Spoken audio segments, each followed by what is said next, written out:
സാക്ഷി നടുക്കിയ മഹാദുരന്തമാണ് വയനാട് ഉരുൾപൊട്ടൽ. എല്ലാം നഷ്ടപ്പെട്ട ആ നാടിനെയും നാട്ടുകാരെയും കണ്ണീരോടെ അല്ലാതെ നമുക്ക് കാണാൻ സാധിക്കില്ല.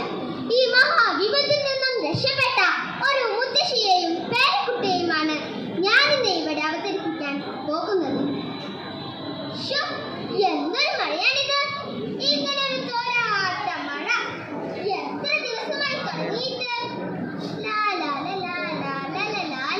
മുത്തശ്ശി, മുത്തശ്ശി, ദേ വരുന്നു മോളെ. സമയമായല്ലോ, മോൾ പോകുന്നില്ലേ? അതെ, പക്ഷേ കൂട്ടുകാരെ ഒന്നും കാണുന്നില്ലല്ലോ. നല്ല മഴയല്ലേ, ചിലപ്പോൾ അവിടുന്ന് അവധിയായിരിക്കും. ശരിയാ, എങ്കിൽ ഞാൻ പോകട്ടെ. ഇപ്പോൾ തന്നെ വൈകി. നോക്കിപ്പോകണേ മോളെ, റോഡിൽ നിറച്ചു വെള്ളം കയറി തുടങ്ങിയിട്ടുണ്ട്. ആ, നോക്കിപ്പോകാം. ദൈവമേ, കുട്ടീനെ കാത്തോളണേ. അറിയില്ല, തീരെ സുഖമില്ല. വലിയ ആപത്ത് വരാൻ കിടക്കുന്ന പോലെ. മുത്തശ്ശി, മുത്തശ്ശി, ഒന്ന് വേഗം മരത്തേക്ക് വന്നേ. മുത്തശ്ശി, എന്താ ഇത്? ഞാൻ എന്ത് ചെയ്തല്ലോ? മഴ മുഴുവൻ കൊണ്ടല്ലേ? മഴ കൊണ്ടത് മാത്രല്ല, റോഡിൽ നിറച്ചും വെള്ളം കയറി തുടങ്ങിയിട്ടുണ്ട്. നാളെ സ്കൂളിൽ പോകാൻ പറ്റുന്നു തോന്നുന്നില്ല.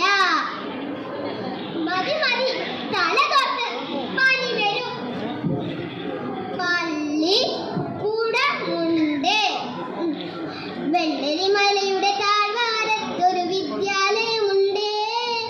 പുന്നപ്പുഴയുടെ ഓരം ചേർന്നൊരു പള്ളിക്കൂടമുണ്ട്. പള്ളിക്കൂടമുണ്ട്. ആ മതി മോളെ, ഇനി രാവിലെ എഴുതാം. കരണ്ട് വരുമെന്ന് തോന്നുന്നില്ല. പുറത്ത് നല്ല മഴയാ പെയ്യുന്നത്.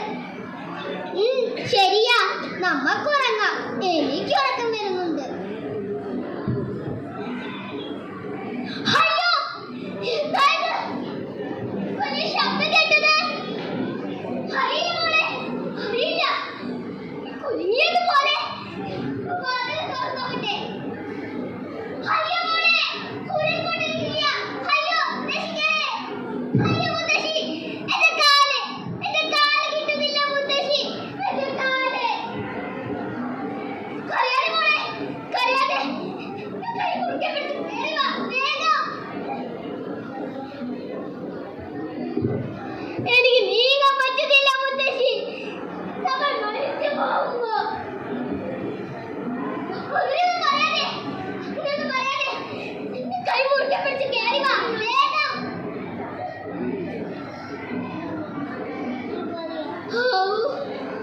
ഒന്ന് കയറി പറ്റി. ദൈവമേ, നിങ്ങൾ കാട്ടിലേക്കാണല്ലേ എത്തിപ്പറ്റിരിക്കുന്നത്. ഒരാറ്റ മഴയും കുപ്പിയ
അമ്മ